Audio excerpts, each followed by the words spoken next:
예, 에, 오늘은 우리가 이제 시편 33편과 34편을 통해서 은혜와 진리를 나누려고 하는데, 우리가 시편을 처음부터 이렇게 이제 쭉 살펴보면서 은혜와 진리를 나누고 있습니다만은, 지난주까지 우리가 32편까지 살펴봤는데, 시편의 서론격인 시편 1편과 2편을 제외하고는요, 지금 시편 32편까지 전부 다 예외 없이 누가 쓴 시편이었죠? 다윗이 쓴 시편이었어요. 그래서 시편 32편까지 전부 다윗이 썼습니다. 그럴 정도로 정말 다윗은요, 위대한 믿음의 사람이고, 그러면서 동시에 위대한 시인이었어요. 위대한 행정가요, 군사 전략가요, 또 왕이면서도 또 위대한 연주가였어요. 또 작곡가고. 이분은 참 못하시는 분이 없는데, 이 시편도 거의 한 절반 이상을 이 다윗이 썼단 말이죠. 그래서 전부 다윗이 쓴 시편을 우리가 살펴봤는데, 처음으로 다윗이 쓰지 않은 시편이 여기 33편 나왔어요. 그래서 여기 33편 보면은 누가 썼는지 이 시인의 이름이 나오지 않아요. 그래서 우리가 알 수가 없습니다만은, 그러나 이 시편 33편의 내용만큼은 정말로 중요합니다. 정말 굉장한 진리들이 여기에 담겨 있어요. 자, 1절을 보겠습니다. 너희 의인들아 여호와를 즐거워하라. 찬송은 정직한 자들이 마땅히 할 바로다. 그랬죠? 여러분, 웨스터민스터 요리문답에 보면은요, 인간의 본분이 뭐냐, 그 요리문답 제1조 맨 처음에 나오는 게 뭐냐면, 인간의 본분이 뭐냐, 인간의 본분은 하나님을 영화롭게 하고 영원토록 그를 즐거워하는 것입니다. 이렇게 나와 있어요. 그래서 하나님을 영화롭게 하고 하나님을 영원토록 즐거워하는 것이 사람의 제일 가는 본분이라는 겁니다. 그러니까 사람이 되어가지고 하나님을 즐거워하지 않고, 다시 말 하나님 앞에 나와서 하나님과 교제하는 거 기뻐하지 않고, 하나님 찬양하려고 하지는 않고, 하나님을 영화롭게 하려고 하지 않는 이런 사람이라면 그건 사람이 아니라는 거예요. 여러분, 오직 사람만이 신을 추구합니다. 그러니까 오직 사람만이 하나님을 찬양하는 능력이 있어요. 개나 돼지가 모여가지고, 야, 지금부터 우리가 하나님을 찬양합시다, 이런 개나 돼지 봤어요? 죽어다 깨어나도 개나 돼지는 그런 못합니다. 왜냐하면 능력이 없어요. 이 짐승들에게는 오직 인간에게만 하나님을 찬양하고 하나님을 기뻐하고 즐거워하고 찬송할 수 있는 능력이 있는 것입니다. 그렇기 때문에 사람이 되어가지고 하나님을 즐거워하지 않고 찬양하지 않는다, 그럼 뭔가 이제 이상한 거죠. 사람의 본분은 하나님을 찾고 즐거워하고 찬양하는데 거기에 있는 것입니다. 거기에서 그럴 때 사람이라고 할 수 있는 거예요. 그래서 언제 어디서나 어떤 상황에서도 하나님 앞에 나아가는 것을 기뻐하고 하나님을 찬양하는 것을 쉬지 않으려고 하는 것, 이것이 인간됨의 가장 기본적인 도리라는 거예요. 인간됨의 가장 기본적인 도리다. 그러면 우리가 이제 찬양할 때, 그래서 우리 사랑하는 샤론의 교우들은 언제 어디서나 찬양하는 모습을 잃지 않을 수 있기를 바랍니다. 길을 가든지 빨래 하더라도 찬양하면서 빨래, 그리고 부부싸움 하나 가도 잠깐 우리 부부싸움 멈추고 찬양하고 부부싸움 합시다. 이제 그렇게 하셔야 돼. 그러면 부부싸움 되겠습니까? 안 되겠습니까? 부부싸움 자체가 안 되는 거예요. 그래서 우리가 늘 찬양해야 돼. 늘 어려울 때나 기쁠 때나 힘들 때나 평탄할 때나 험산줄령 넘을 때나 언제 어디서나 어떤 형편에서는 찬양해야 돼.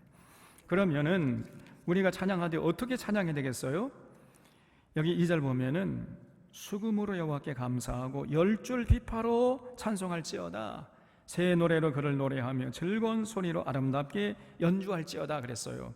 그러니까 모든 방법을 다 동원해서 찬양해야 된단 말이에요. 수금과 열줄 비파로 찬양하라 그랬어요.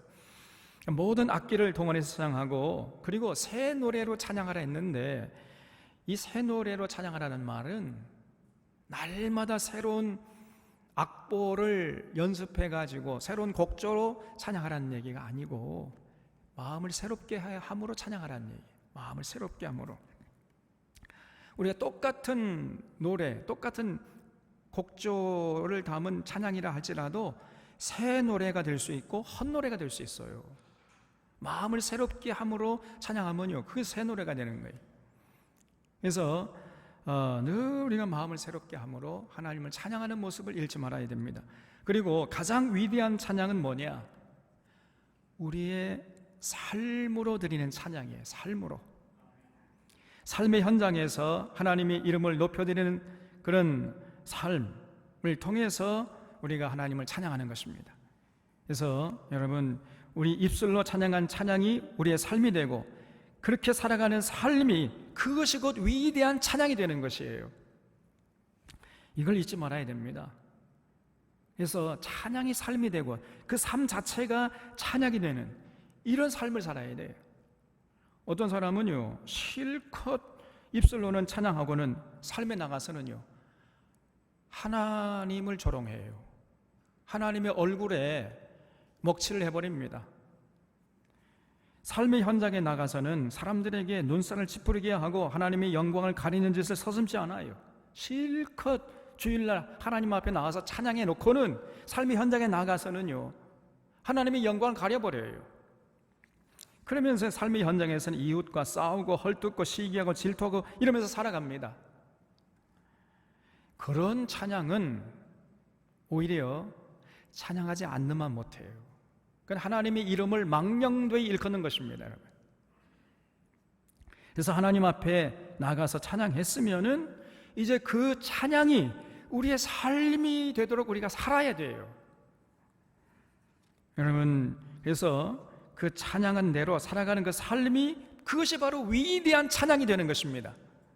이걸 잊지 말아야 돼요. 그래서 우리는 입술로 찬양하고 모든 악기를 동원해서 찬양하고 또 삶으로 찬양하는 이러한 자들이 될 수 있기를 바랍니다. 그럼 왜 이렇게 찬양해야 되는가?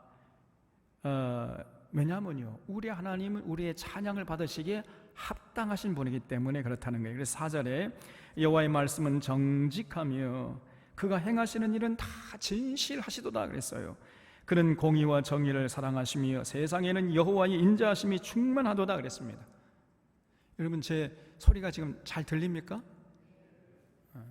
저는 여기 자꾸 울리는데, 예? 좀 울리죠? 화우링이 자꾸 나는 것 같아요. 이거 어떻게 화우링 나지 않도록 좀.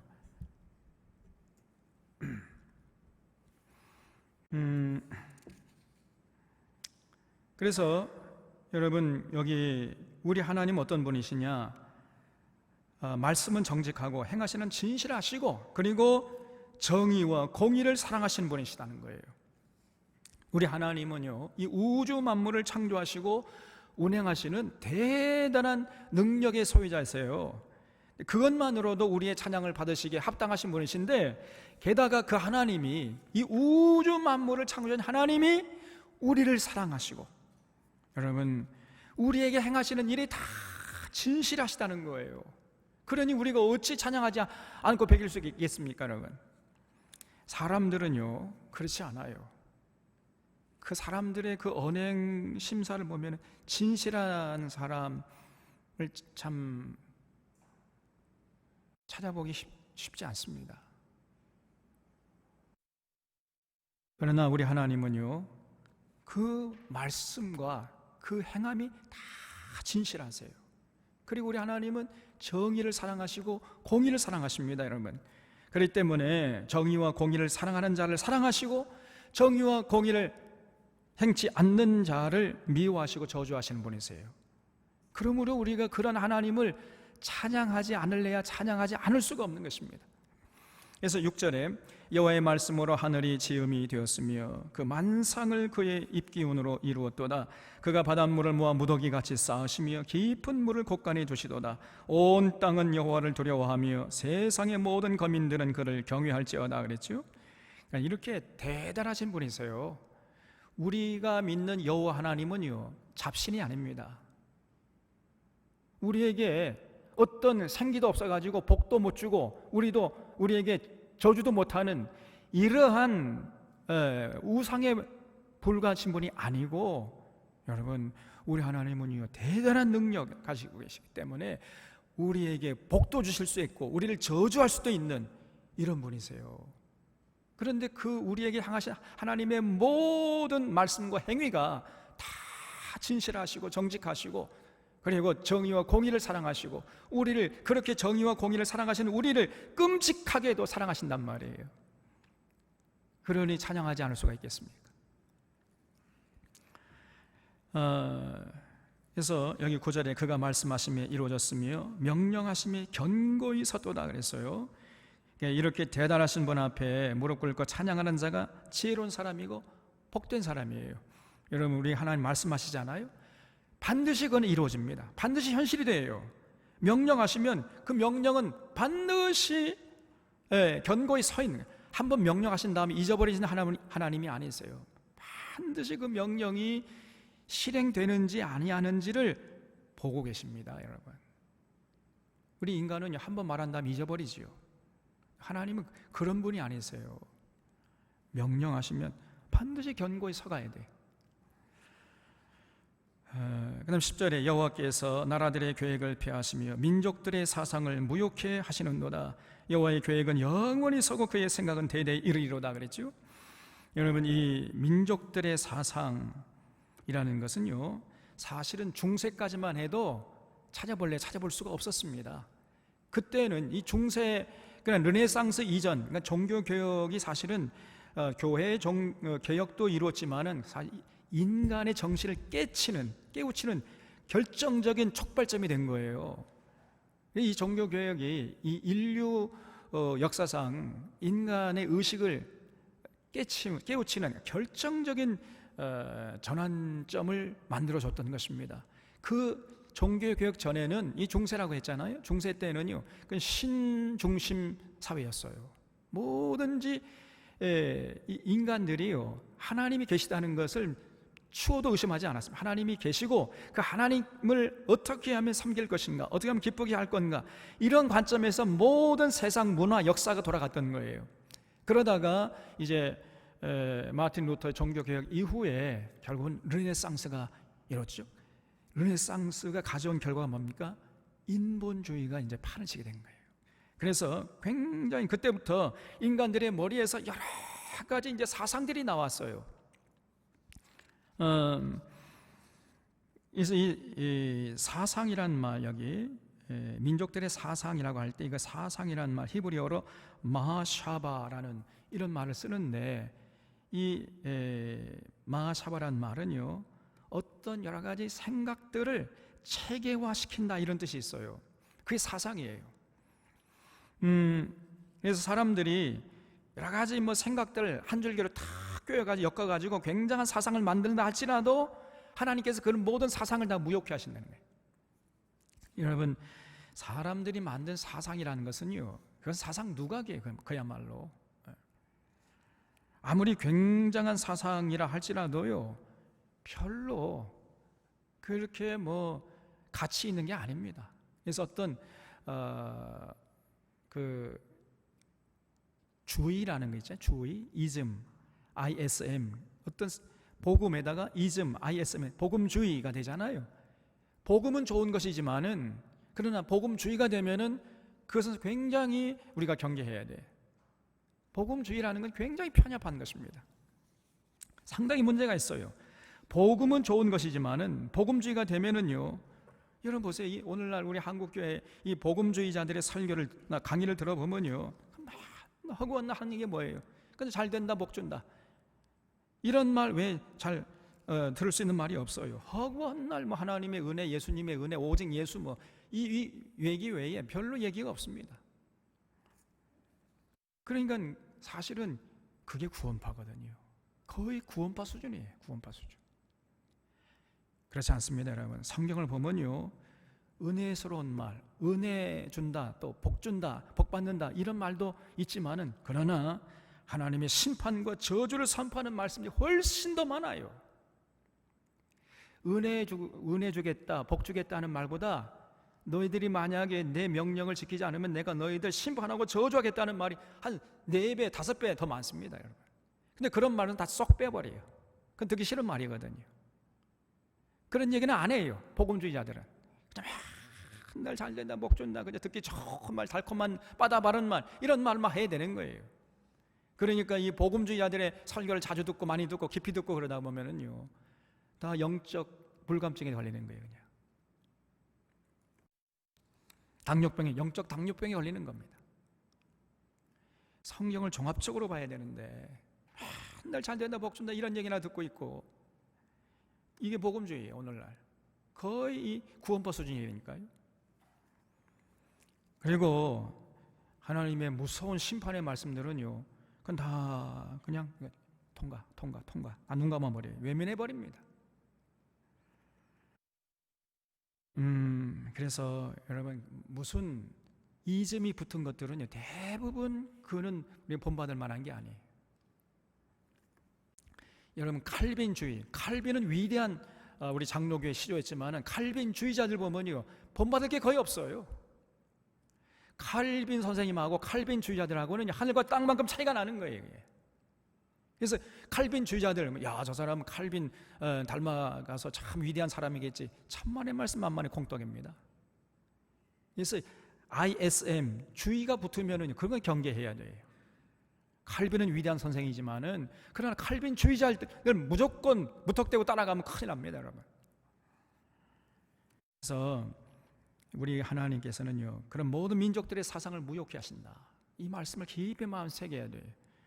그리고 반대로 여호와의 계획은 절대로 변질되지 않고 폐기되지 않고 도저히 흐르는 강물처럼 마침내 현실이 되어버리는 것입니다.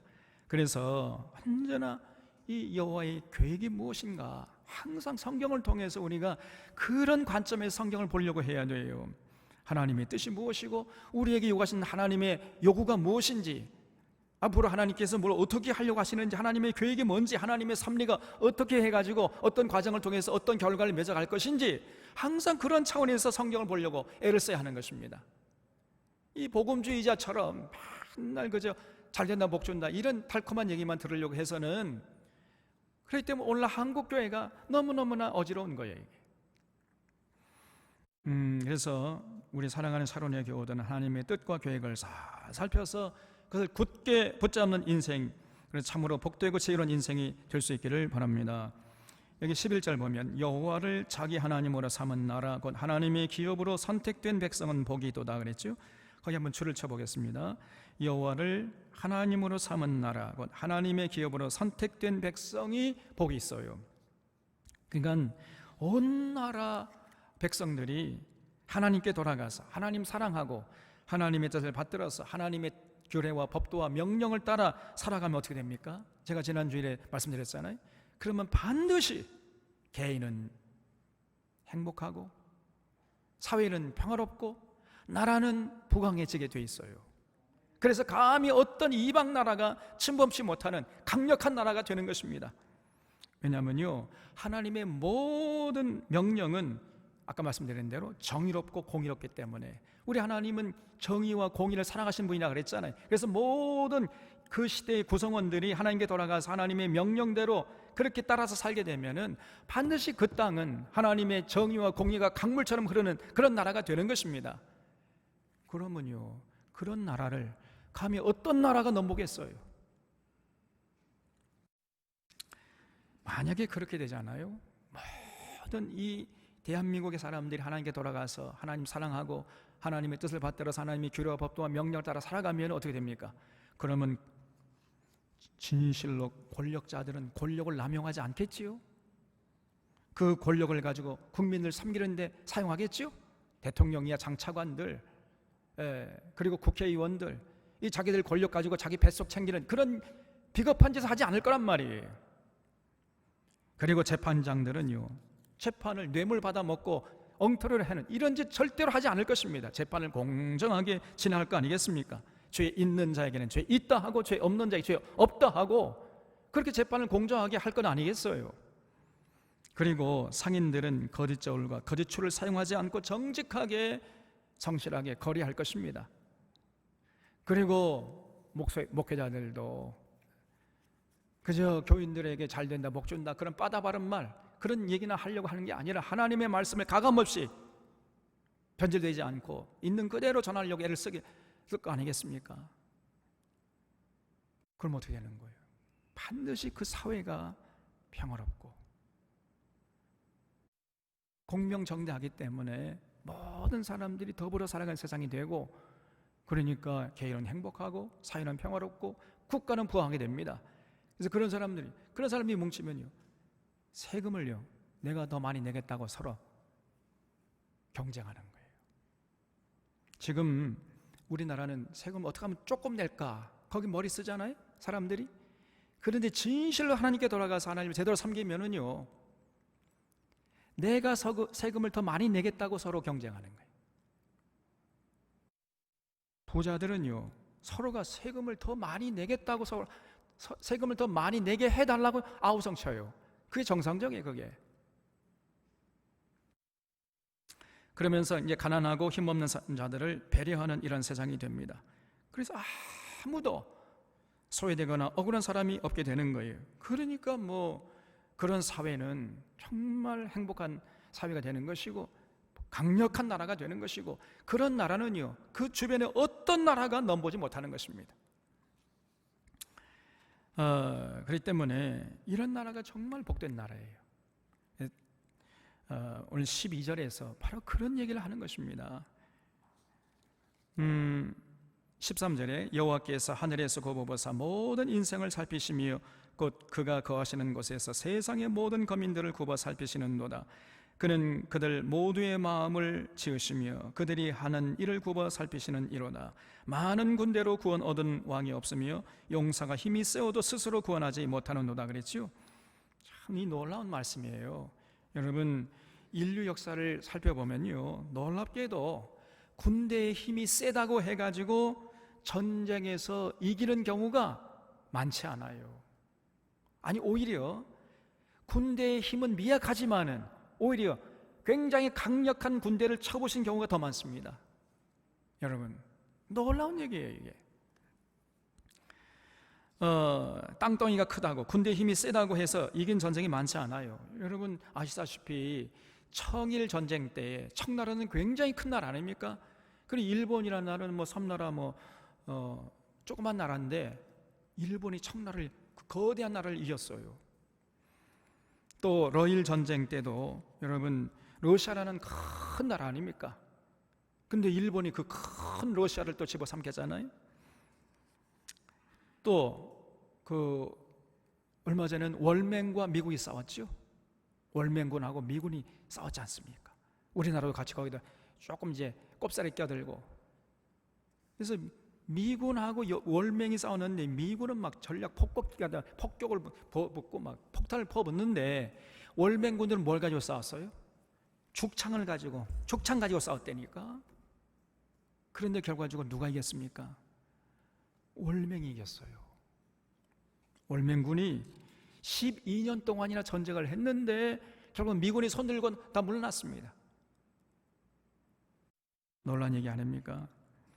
또 러시아와 아프가니스탄이 8년 동안 싸웠는데 러시아가 앞발 뒤발 다 손들고 아프가니스탄에서 도망쳐 나왔어요. 여러분, 또 옛날에 그 마라톤 전쟁, 유명한 마라톤 전쟁 있잖아요. 그 페르시아 대군이 쳐들어갔는데 아테네 그 조그만 군대, 이 밀키아데스가 이끄는 군대와 싸워가지고 오히려 그 페르시아 대군이 그냥 패배하고 도망쳤어요. 사실 이 군대의 힘만 따지고 보면요, 이건 게임이 안 되는 거예요, 이거는. 그런데 놀랍게도 아테네가 이겼습니다, 여러분. 그래서 그 전쟁에 패한 게 너무나 한이 맺혀가지고 그 크세르크세스라는 거죠. 이 페르시아 크세르크세스라는 왕이 우라병이 생겨가지고 본국에 돌아가서 그냥 우라병에 시름실 앓다가 죽은 거예요. 그 정도로 여러분 패배에 심각한 후유증이 있었던 겁니다. 그래서 수많은 전쟁에서 군대의 힘이 세다고 이기는 것이 아니에요. 그리고 작은 군대라고 항상 지라는 법이 없는 것입니다. 우리가 아는 것은 다윗과 골리앗도 그렇잖아요. 골리앗에 비하면 다윗은 조그마한 소년인데, 그런 조그마한 소년 다윗이 골리앗을 골리앗 키가 2m 90이에요. 2m 90짜리가. 그걸 무너뜨렸습니다.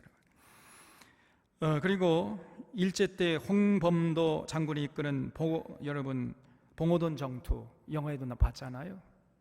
그것도 일본 군에 비하면 우리 전부 다 사실은 군인도 아닌 농사짓다가 이렇게 그 사람들이 뭉쳐가지고 일제를 통쾌하게 물리쳤잖아요. 봉오동 전투 홍범도 장군이 이끌고 그 김좌진 장군의 청산리 전투도 그렇고.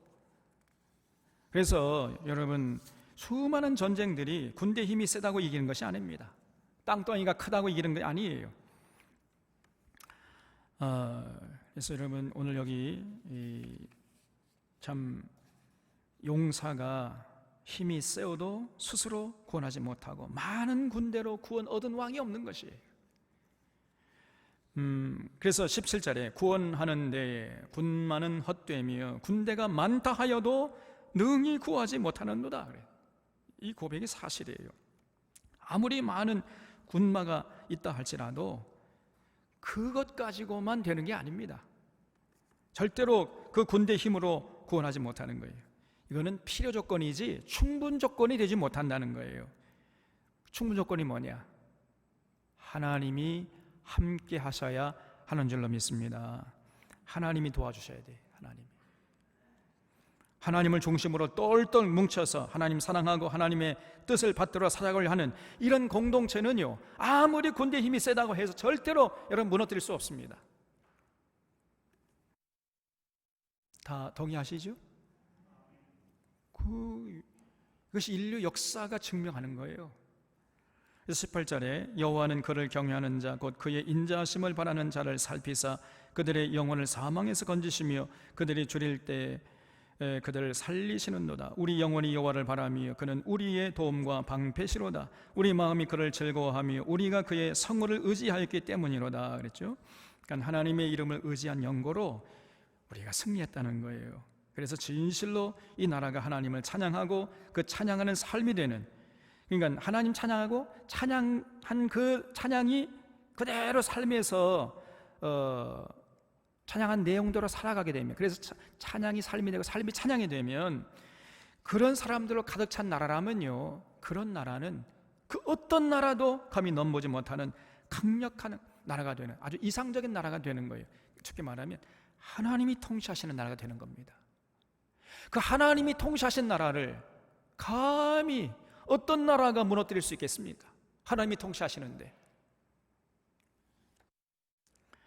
여러분, 제가 지난주에도 말씀드렸잖아요. 우리나라가 지금 일본, 미국, 중국, 러시아라는 초강대국 틈바구니 사이에 지금 위치해 있지 않습니까? 이런 초강대국 사이에 둘러싸여 있는데 거기서 이 나라, 이 민족이 생존할 수 있는 비결이 뭐예요? 다른 게 아니죠. 하나님께 돌아가서 하나님을 찬양하고 그 찬양한 대로 살아가는 것이에요.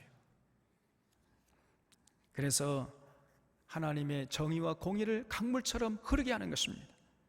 권력자들은 권력 남용하지 않고, 그러니까 하나님께 나와서 찬양한 다음에 권력자들은 그 권력 그 현장에 돌아가서 절대로 권력 남용하지 않고 그 권력 가지고 국민을 섬기는 그런 모습을 추워도 잃지 않는 거예요. 그리고 재판장은 찬양한 다음에 삶의 현장에서 재판석상에서 절대로 뇌물 받지 않고 공정하게 공평하게 그렇게 재판을 하고, 상인들은 거짓 저울과 거짓 추를 사용하지 않고 정직하게 성실하게 장사하고, 그리고 목회자들은 하나님의 말씀을 가감없이 전하려고 하고, 이렇게 찬양이 삶이 되고 삶이 찬양이 되는 이런 사람들이 이 땅에 대세를 이루게 되잖아요. 그러면 이 나라는 하나님이 보호하사 우리나라 만세가 될 줄로 믿습니다. 그래서 교회가 중요한 것이에요. 건강한 교회가 전국 방방곡곡에서 우후죽순처럼 일어나게 되면은 이 나라는 진실로 하나님이 보호하시고 하나님의 은혜의 방패로 이 나라를 보호하시고 인도하시게 될 것입니다. 그래서 이것을 위해서 기도하고 우리 사론의 교우들이 여기에 관심 가지시고 참 앞장서 주시기를 주님의 이름으로 부탁드립니다. 그래서 22절에 여호와여 우리가 주께 바라는 대로 주의 인자하심을 우리에게 베푸소서 그랬어요. 자, 그다음에 이제 34편을 보면은 여기 다윗이 아비멜렉 앞에서 미친 채 하다가 쫓겨나서 지은 시 이렇게 돼 있죠. 부제가 붙어 있는데 이 34편도 다윗이 쓴 시편이라 그런 말이죠. 그래서 다윗이 여러분 사무엘상 21장에 보면은 그 사울의 칼날을 피해 가지고 이제 도피했는데 정신없이 도피하다 보니까 간 곳이 말이죠. 정신 차려 보니까 그것이 어디였어요? 가드 땅이었어요. 가드 땅. 이 가드 땅은 누구의 고향이었죠? 골리앗의 고향이었어요. 골리앗. 자기가 죽인 이 골리앗의 고향 땅으로 도망친 거예요. 사울의 칼날을 피해 가지고. 그러니까 이 가드 사람이 가만히 보니까 저 우리 골리앗 장군을 죽인 저 다윗 아니냐 다윗. 이래 가지고 다윗을 당장 잡아 가지고요. 가드 왕 아기스에게 이제 잡아간 거지요. 그러니 뭐 다윗은 그냥 죽은 목숨이었습니다. 그때 다윗이 어떻게 했죠? 갑자기 침을 질질 흘리면서 그냥 눈을 뒤집어 까고 그냥 미친 채를 했어요.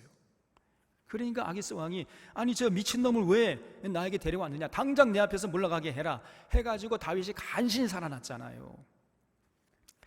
그런데 가만히 다윗 생각하니까 이 모든 것이 하나님의 은혜예요. 야, 내가 이 죽을 뻔했는데 이게 살아났구나.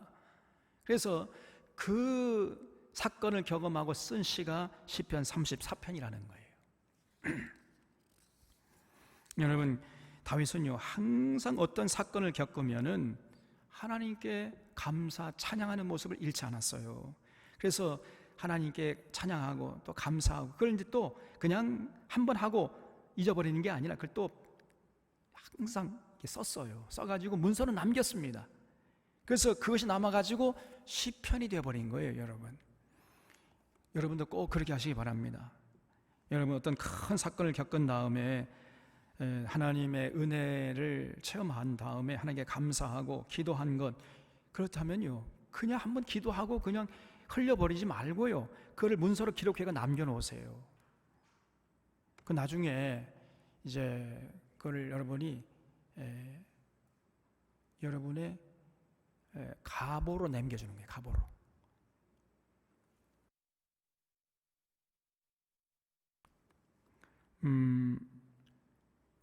그래서 어떤 사건, 굉장한 하나님의 은혜를 체험하거나 어떤 굉장한 사건을 만난 다음에 하나님께 감사하고 찬양한 내용들을 다 여러분 쓰세요. 글로 쓰신 다음에 그걸 차곡차곡 모아가지고 책을 엮어서 우리 집안에 가보다, 너희들이 어렸을 때 너희들 부모님 시대에 고민하면서 하나님께 감사하고 찬양한 내용들이다. 이걸 가보로 보려면 이것처럼 귀한 가보가 어디 있겠습니까?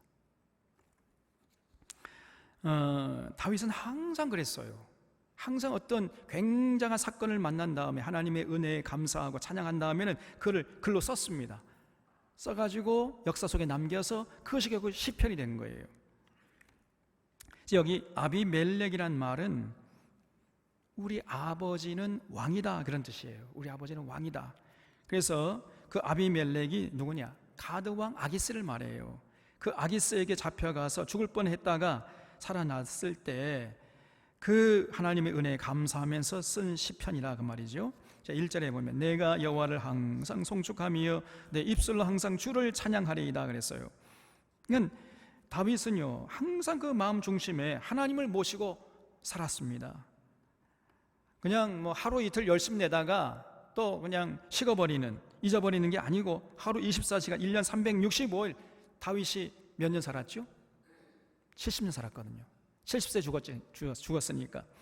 그러니까 평생 70년 사는 동안에 단 하루도 빠지지 않고 항상 여호와를 송축했다는 거예요. 항상 이것이 중요합니다, 여러분. 그냥 한때 잠깐 반짝 열심히 내다가 금방 식어버리는 그런 열심이 아니었어요. 비가 오나 눈이 오나 365일 여전히 자기 지키면서 최선을 다해서 하나님을 찬양하는, 송축하는 이런 모습을 잃지 않은 사람이 바로 다윗이었습니다. 하나님 마음 중심에 모시고 하나님 의지하고 찬양하고 경배하고 신뢰하고 그 주님의 뜻을 받들려고 하는 이런 모습을 잃지 않은 사람이 다윗이에요.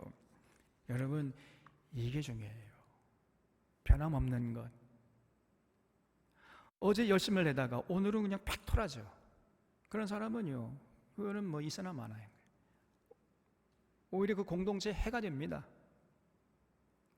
오늘이나 내일이나 야상하게 그저 이것이 하나님의 뜻이라 하면은 그저 묵묵하게 누가 알아주든지 말든지 그냥 자기 역할을 충실히 해내는 사람, 이런 사람이 소중한 것입니다.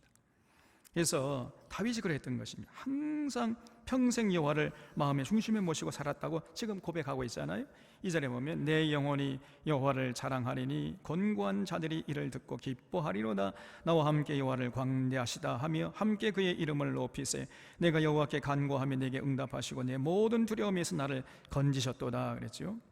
그러니까 우주 만물을 창조하신 여호와 하나님을 모시고 사는데, 그리고 그 하나님이 나와 함께 하시고 지키시고 보호하는 것을 다윗이 굳게 믿고 있는데 그 누가 두렵겠어요?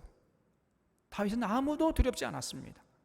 그 세상이 감당치 못하는 삶을 살았어요, 다윗은. 그러니까 내 모든 두려움에서 나를 건지셨도다 그랬잖아요. 다윗은요 정말 생각해보면요 대단한 용기의 사람이었습니다. 우리 골리앗 우리가 사무엘상에서 봤잖아요. 그 앞에서 골리앗이요, 다윗이 그 2m 90짜리거든요. 다윗 소년에 불과하고. 그런데 게다가 다윗은 골리앗은요 온 몸에 무장을 했습니다. 철병기로 무장을 했어요. 근데 그냥 한번 소리를 말하면 그냥 막 천둥 치는 것처럼 그렇게 소리가 컸는데, 다윗은요 딸랑 아무런 무기도 없이 그냥 물맷돌 하나만 가지고 나가니까 골리앗 보기에 너무 우습잖아요. 야 놈아, 내가 지금 개인 줄 알고 너 막대기 하나만 가지고 나왔느냐? 내가 오늘 너를 잡아 죽여 찢어서 공중의 새들에게 먹이로 주겠다. 이렇게 나오는 거예요, 이 골리앗이. 그 얘기 들으면요 웬만한 사람 같으면 그냥 그 자리에 주저앉아가 오줌을 질질 싸는 거예요. 그럴 정도로 무섭습니다, 이 골리앗이. 근데 다윗 좀 보세요. 오냐, 너 말 잘했다. 너는 칼과 단창으로 내게 나오거니와 나는 네가 조롱하는 만군의 주 여호와 하나님의 이름으로 내게 나아가노라. 내가 오늘 널 잡아 죽여 네 말대로 참 너의 그 살을 찢어가지고 공중의 새들에게 밥으로 주겠다. 그러면서요 그냥 달려나가면서 그냥 핑 쐈잖아요. 그래서 골리앗 쓰러뜨리지 않았습니까? 이러한 용기가 어디서 나온 거예요? 하나님을 믿는, 하나님이 나와 함께 하신다, 이런 믿음에서 나오는 것이에요. 하나님이 나를 지키시고 보호하시고 나와 함께 하신다는 걸 굳게 믿는 그 믿음이 다윗을 이렇게 용감하게 만들었던 것입니다. 그래서 다윗은요 모든 어떤 상황에서도 절대로 두려워하지 않았어요. 다윗이 고백하기, 내 모든 두려움에서 하나님이 나를 건지셨다 그랬잖아요. 신앙의 힘이 이렇게 대단한 겁니다, 여러분. 진실로 하나님을 믿고 의지하고 신뢰하면 이런 용기 있는 삶을 살아갈 수 있는 것이죠. 5절에 그들이 주를 앙망하고 광채를 내었으니 그들의 얼굴은 부끄럽지 아니하리로다. 이 곤고한 자가 부르짖음에 여호와께서 들으시고 그의 모든 환난에서 구원하셨도다 그랬어요. 그래서 이 다윗은요 사실은 대단한 믿음의 소유자였습니다. 그러니까 하나님이 다윗을 볼 때 내 마음이 합한 자다 이렇게 평가할 정도로 대단한 사람이었죠. 그러나 여러분 꼭 잊지 마세요. 그렇게 대단한 믿음의 소유자라 할지라도 다윗에게 어려움과 고난이 있었습니까? 없었습니까? 있었다는 사실이에요. 우리는 많은 사람들이 착각하기를 내가 굉장한 믿음을 가지면은 내게 어떤 어려움도 없을 것이다 라고 생각을 해요. 그러나 세상 그렇지 않습니다. 세상이 그렇게 단순하지 않다고 그랬잖아요. 굉장한 믿음의 사람이었던, 하나님도 인정할 정도로 대단한 믿음의 소유였던 다윗에게도 항상 어려움이 따랐어요. 고난이 따라왔습니다. 그러나 중요한 것은 그 어떤 어려움과 고난이 닥쳐온다 할지라도 다윗은 그 어려움과 고난에 지지 않았다는 거예요. 오히려 그 어려움과 고난을 다 그냥 온몸으로 극복해냈어요. 그래서 만사형통한 삶을 살았던 겁니다. 여러분, 만사형통이라는 게 아무런 어려움이 없어서 계획한 대로 그냥 하는 대로 그냥 쪽쪽 다 잘 풀려나가서 만사형통이라는 얘기가 아니고, 어떤 고난을 닥쳐도 어떤 어려움을 만나도 이겨낸다, 이런 의미에서 만사형통이에요. 무슨 일을 만나든지 만사형통하리라 그랬잖아요. 무슨 일을 만나도 이겨내는 거예요. 그게 진짜 참된 축복인 줄로 믿으시기 바랍니다. 다윗은요, 항상 사실은 어려움이 함께 했어요. 다윗의 주변에 다윗을 잡아 죽이려는 원수들도 많았고요, 그 다윗을 배반한 자들도 많았고, 다윗이 왕따 당해가지고 막 천만인이 둘러싸가지고 자기를 쳐 죽이려고 하는 이런 상황에도 몇 번 빠지기도 했고, 그런데 중요한 것은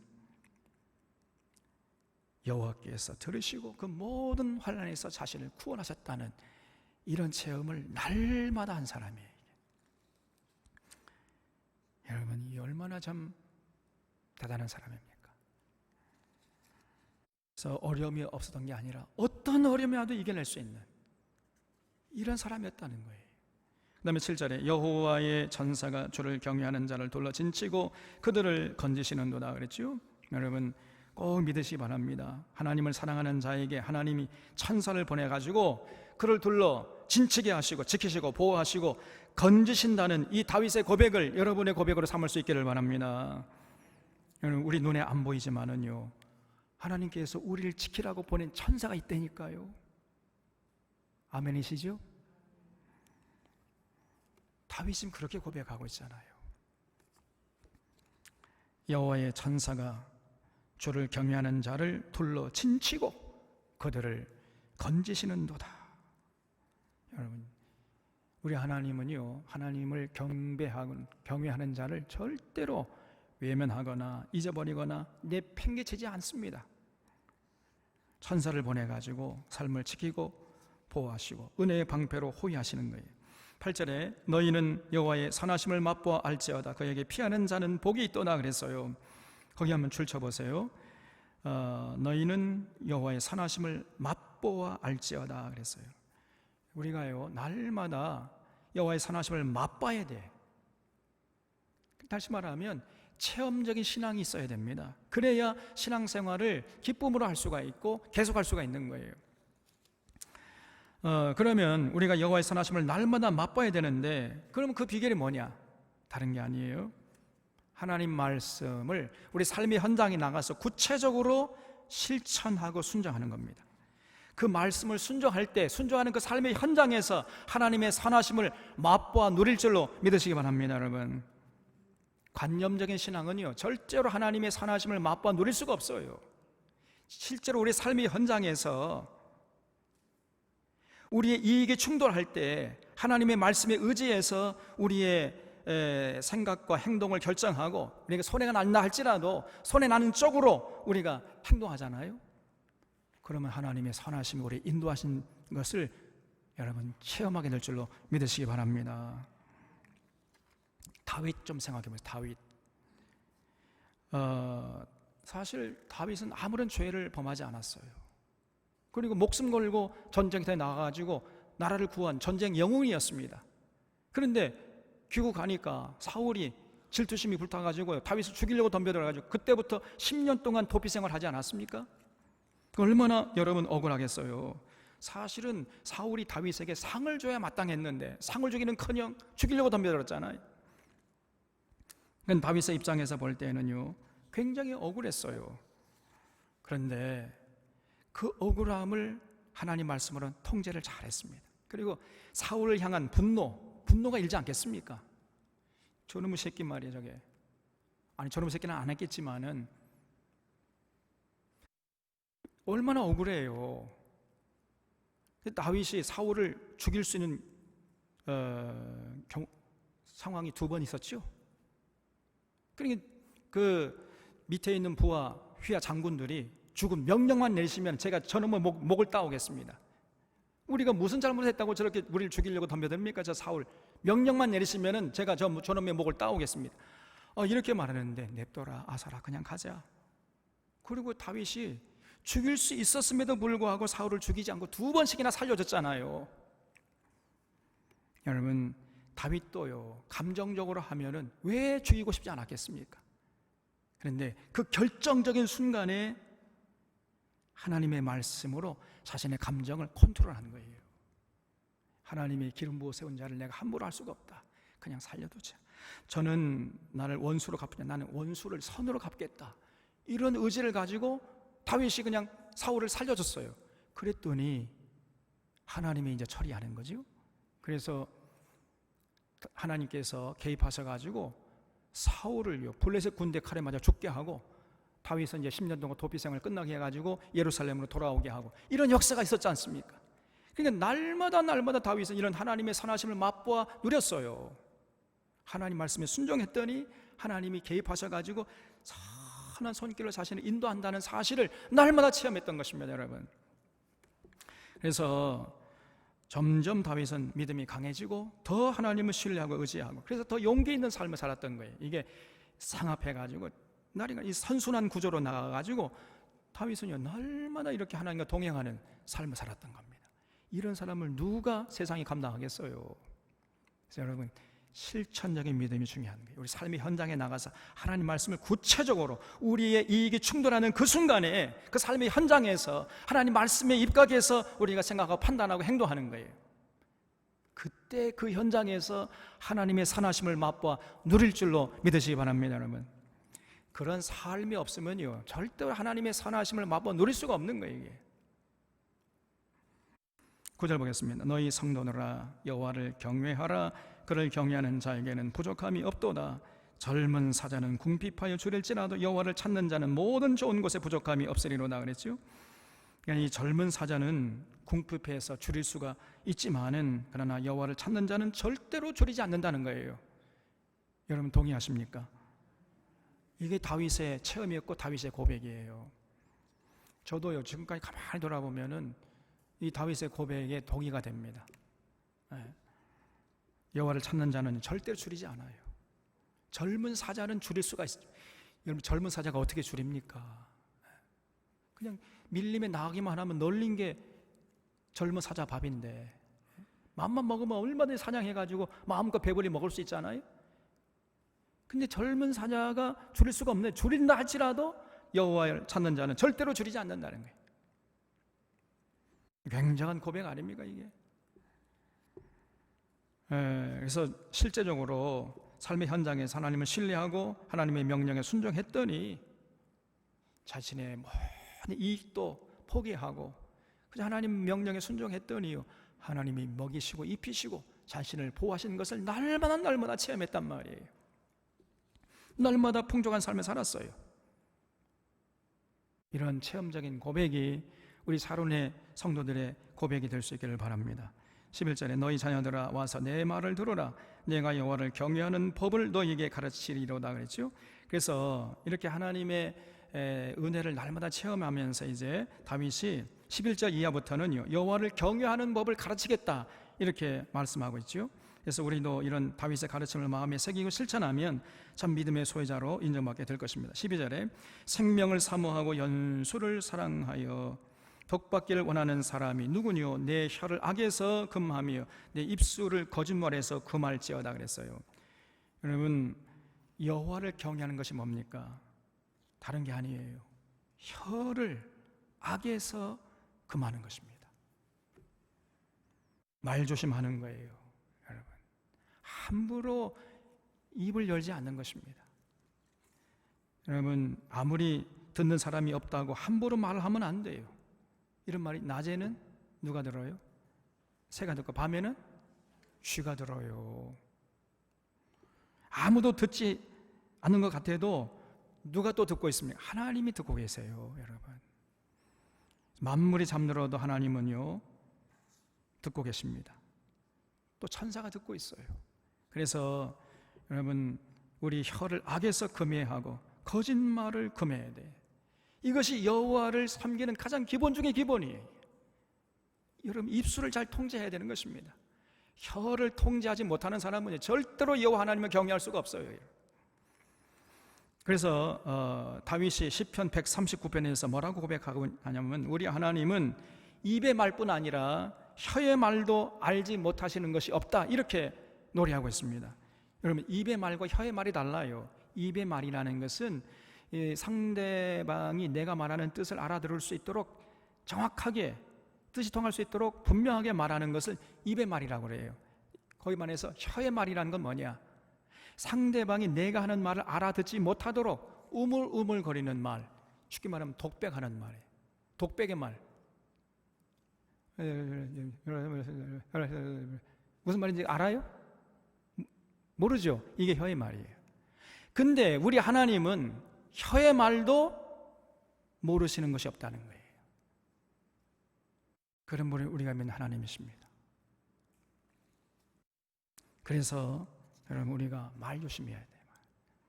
우리의 혀를 잘 통제해야 돼요. 그런 사람이 하나님을 경외하는 사람이라고 다윗이 가르치고 있어요. 또 14절에 악을 버리고 선을 행하며 화평을 찾아 따를지어다 그랬어요. 그래서 여호와를 경외하는 사람은 언제나 악을 버려야 돼요. 그리고 선을 행하려고 하고 언제나 화평을 찾아 따르는 겁니다. 그러니까 여러분, 항상요, 그 공동체에 보면은요, 두 종류의 사람이 있어요. 매파가 있는가 하면 비둘기파가 있어요. 항상 그렇습니다. 근데 우리 믿는 사람은요, 하나님을 경외하는 사람은 절대로 매파가 되면 안 돼. 항상 비둘기파가 돼야 돼. 그래서 화평케 하는 자가 되어야 됩니다. 화평케 하는, 평화를 만들어내는 자, 피스메이커. 그래서 정말 하나님의 사람이 가는 곳에는 언제나 평화가 넘쳐야 돼요. 어떤 사람은요, 가기만 하면은 가는 곳마다 평화를 깨트려요. 그는 절대로 아무리 입술로 하나님을 사랑한다 하더라도 그 사람은 절대로 하나님을 사랑한 사람이 아닙니다. 그 사람은 하나님의 사람이 아니라 마귀의 사람이에요. 마귀는 어떤 사람이죠? 참소하는 자죠, 참소. 항상 이 관계를요, 이간질시키고 깨트리는 평화를. 그게 바로 마귀가 하는 짓이에요. 이 마귀의 사람이지 절대로 이 성령의 사람이 아니고 하나님의 사람이 아닙니다. 하나님의 사람이라면 그 가는 곳마다 화평을 만들어내야 돼요. 피스메이커. 그래서 서로 의심하고 시기하고 싸우다가도 그 사람이 가면요, 서로 화해를 하고 평화하고 서로 신뢰하고 이렇게 되는 역사가 일어나는 겁니다. 이런 사람이 진실로 여호와를 섬기는 자라는 거예요. 그 다음에 15절에 여호와의 눈은 의인을 향하시고 그의 귀는 그들의 부르짖음에 기울이시는도다. 여호와의 얼굴은 악을 행하는 자를 향하사 그들의 자취를 땅에서 끊으리 하시는도다 그랬죠. 여러분, 그래서 항상 우리가 하나님의 눈을 의식하면서 살아야 됩니다. 하나님의 불꽃 같은 눈은 언제나 우리를 보고 계세요. 그 여호와의 눈을 항상 의식하고 그 여호와의 얼굴을 의식하면서 살아가는 겁니다. 하나님이 지금 나를 지켜보십니다. 내 마음의 중심을 꿰뚫어 보신다. 이걸 의식하면서 사는 것이 여호와를 경외하는 기본 중의 기본이에요. 그런 자를 우리 하나님이 어여삐 여기시는 것이죠. 그러나 그렇지 않은 자들은 땅에서 그 자취를 끊어버리신다, 이렇게 고백하겠죠. 17절에 의인이 부르짖음에 여호와께서 들으시고 그들의 모든 환난에서 건지셨도다. 여호와는 마음이 상한 자를 가까이 하시고 중심으로 통회하는 자를 구원하시는도다 그랬어요. 그래서 늘 이렇게 하나님을 의식하고 하나님 앞에서 고람되고 하나님 앞에서 살아가려고 하는 이런 자는요, 하나님이 반드시 구원하시는 거예요. 그런 사람을 어떻게 하나님이 외면하시겠어요? 절대 외면하지 않습니다. 반드시 구원하시는 거예요. 다윗이 그랬던 거예요. 다윗이 늘 이런 하나님을 체험하고 이렇게 고백하고 있는 것입니다. 그래서 충심으로 통회하는 자랬죠. 통회하되 눈물 찔끔 흘리는 이 악어의 눈물 흘리는 게 아니라 진실로 마음을 찢고 하나님께 돌아가는 거예요. 그게 충심으로 통회하는 거 아닙니까? 다시 말하면 진심으로 회개하는 거예요. 그러면 우리 하나님이 반드시 용서하시고 받아주시고 구원하신다는 겁니다. 19절에 의인은 고난이 많으나 여호와께서 그의 모든 고난에서 건지시는도다 그랬어요. 여러분, 의인은 고난이 많다. 한번 줄쳐보세요. 하나님을 잘 믿는 사람이 오히려 고난이 있습니다. 여러분, 많은 사람들이 잘 믿으면 고난이 없을 것이다. 세상이 그렇지 않다니까요. 오히려 잘 믿기 때문에 또 고난받을 수 있는 거예요. 그게. 오늘 한국 교인들은요, 정반대로 생각하고 있습니다. 고난이 오면 저 사람은 잘 못 믿기 때문에 고난이 온다, 이렇게 생각한다니까요. 엉터리예요. 그게 제대로 믿기 때문에 고난받는 것입니다, 여러분. 그래서 고난 받지만은 그러나 그 의인은 반드시 여호와께서 건져주신다는 거예요. 오히려 고난이 오면 올수록 더 하나님의 능력을 더 체험하게 되고, 그러기 때니까 그 삶의 지평이 더 넓어지고 깊어지고 풍성해지고 바라보는 시야가 더 깊어지고 넓어져요. 그럼 고난을 다 이겨내는 것이에요. 이게 진정으로 의인이 받는 복입니다.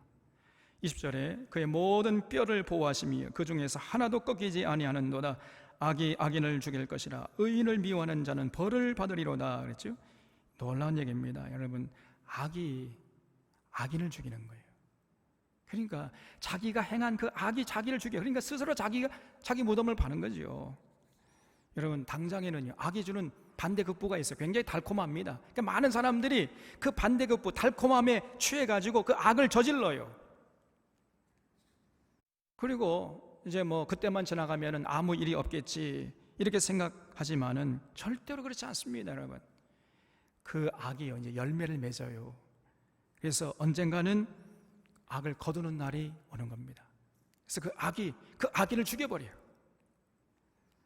여러분, 사람이 무슨 씨를 뿌리든지 그 열매를 거두게 되어 있는 줄로 믿으시기 바랍니다. 악의 씨를 뿌려서 악의 열매를 맺는 것이고, 선의 씨를 뿌려서 선의 열매를 맺는 것이에요. 이것이 영원히 변치 않는 진리입니다, 여러분. 22절에 여호와께서 그의 종들의 영혼을 속량하시나니 그에게 피하는 자는 다 벌을 받지 아니하리로다 그랬죠. 그래서 다윗은 평생 이런 믿음을 가지고 살았어요.